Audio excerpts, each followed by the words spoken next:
매일 성경과 함께하는 오늘의 큐티 시간입니다. 2월 3일 오늘의 말씀은 마태복음 7장 21절에서 29절입니다. 나더러 주여 주여 하는 자마다 다 천국에 들어갈 것이 아니요 다만 하늘에 계신 내 아버지의 뜻대로 행하는 자라야 들어가리라.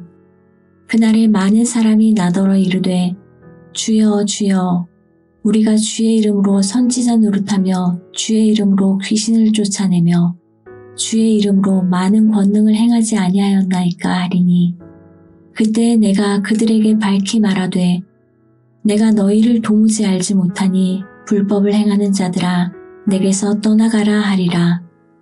그러므로 누구든지 나의 이 말을 듣고 행하는 자는 그 집을 반석 위에 지은 지혜로운 사람 같으리니 비가 내리고 창수가 나고 바람이 불어 그 집에 부딪히되 무너지지 아니하나니 이는 주추를 반석 위에 놓은 까닭이요 나의 이 말을 듣고 행하지 아니하는 자는 그 집을 모래 위에 지은 어리석은 사람 같으리니 비가 내리고 창수가 나고 바람이 불어 그 집에 부딪힘에 무너져 그 무너짐이 심하니라. 예수께서 이 말씀을 마치심에 무리들이 그의 가르치심에 놀라니 이는 그 가르치시는 것이 권위 있는 자와 같고 그들의 서기관들과 같지 아니함일러라.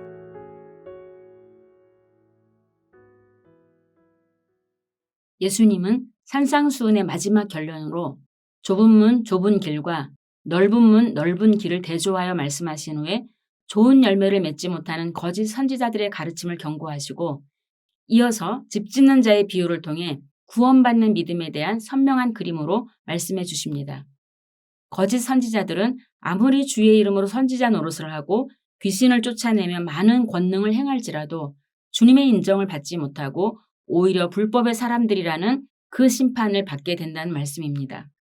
틈만 나면 주님의 이름을 부르고 주님의 이름으로 많은 활동을 하는 것이 우리가 맺어야 할 좋은 열매가 아니라 오히려 불법을 행하는 거라고 말씀하시는 이 본문을 두려운 마음으로 살펴봅니다. 24절과 26절에서는 주님의 말씀을 듣는 일 역시 듣고 행하지 않는다면 멸망에 이른다고 엄히 경고하십니다.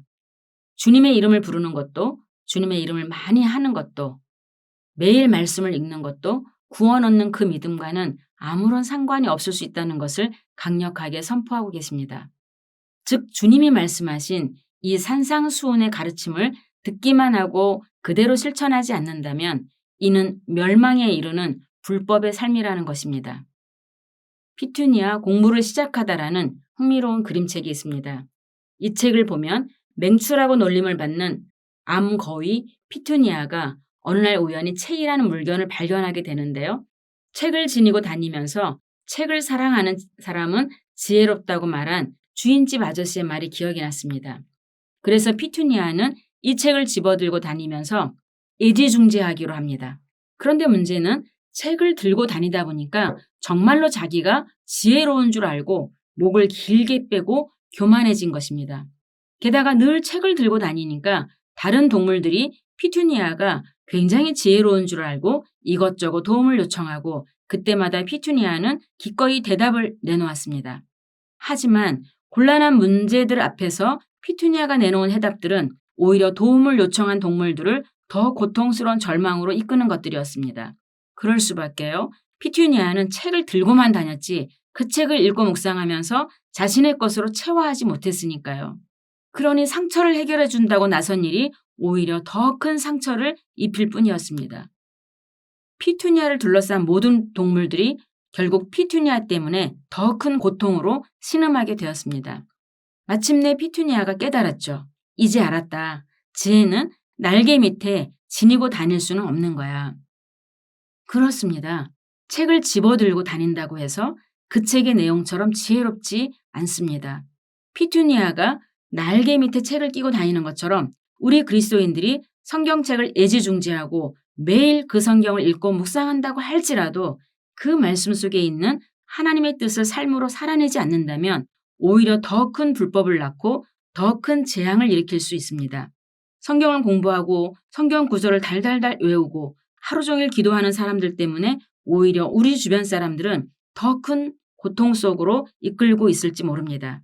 좋은 나무가 좋은 열매를 맺는 비결은 그 뿌리부터가 좋은 나무의 본성을 지니고 있기 때문인 것처럼 하나님의 자녀는 하나님을 닮아 있기에 하나님의 성품을 드러낼 수밖에 없습니다. 하나님의 자녀가 하나님의 말씀을 들었으니 그 말씀이 그들의 본성으로 내재화되어서 성령의 열매를 맺을 수밖에 없는 것입니다. 오늘 우리가 발을 딛고 서 있는 이 기초는 무엇입니까? 말씀을 듣고 행하는 일에 기초하지 않은 신앙생활은 허울뿐인 종교놀이가 될 수 있습니다. 즉 매일 성경 읽기가 오늘 내 하루의 생활과 무관한 습관에 지나지 않는다면 심판의 폭풍 앞에서 붕괴할 수밖에 없는 연약한 기반입니다. 말씀을 듣고 행하는 일이라야 합니다. 이는 말씀과 함께 사는 것이며 말씀이 내 속에 아예 자리를 잡고 있어서 그 말씀이 중심이 되어 사는 삶입니다. 골로새서 3장 16절 말씀처럼 우리 속에 말씀이 거주하고 있어서 오늘 누구를 만나든지 무슨 일을 하든지 큰 일이든지 작은 일이든지 그 말씀이 개입하지 않는 영역이 없다는 것입니다. 하나님의 말씀이 내 삶에 완전히 스며들어서 시멘트 반죽이 되어 지어진 집은 튼튼하지만 말씀 따로 삶 따로 모래알처럼 따로 노는 존재의 집은 작은 바람에도 쉽게 무너질 수밖에 없습니다. 아무리 말씀을 많이 안다고 해도 말씀과 한 몸으로 반죽이 되지 않는다면 모래알만 잔뜩 쌓아 올린 집의 모형에 지나지 않을 것입니다. 그러니 인생의 폭풍 앞에서 처참히 무너질 수밖에 없습니다. 내 삶의 기초, 내 삶의 신앙생활의 이 기초를 어디에 두고 있는지 다시 한번 살펴보기를 원합니다. 말씀 위에, 말씀을 듣고 행하는 그 행동 위에 두어야 함을 깊이 깨닫는 시간입니다. 기도하겠습니다. 하나님 아버지, 푸른 마르고 꽃은 떨어지되 오직 주의 말씀은 세세토록 있다고 하신 말씀처럼 오늘 우리에게 영원한 복음의 말씀을 허락해 주셔서 감사합니다. 우리가 이 말씀을 외우며 애지중지 여기는 것에서 그치지 않고 이 말씀과 어울려 살며 이 말씀의 향기를 그대로 드러내기를 소원합니다. 오늘 우리가 만나는 사람, 모든 하는 일 가운데 이 산상수훈의 아름다운 가르침이 묻어날 수 있기를 소원합니다. 예수님의 이름으로 기도합니다. 아멘.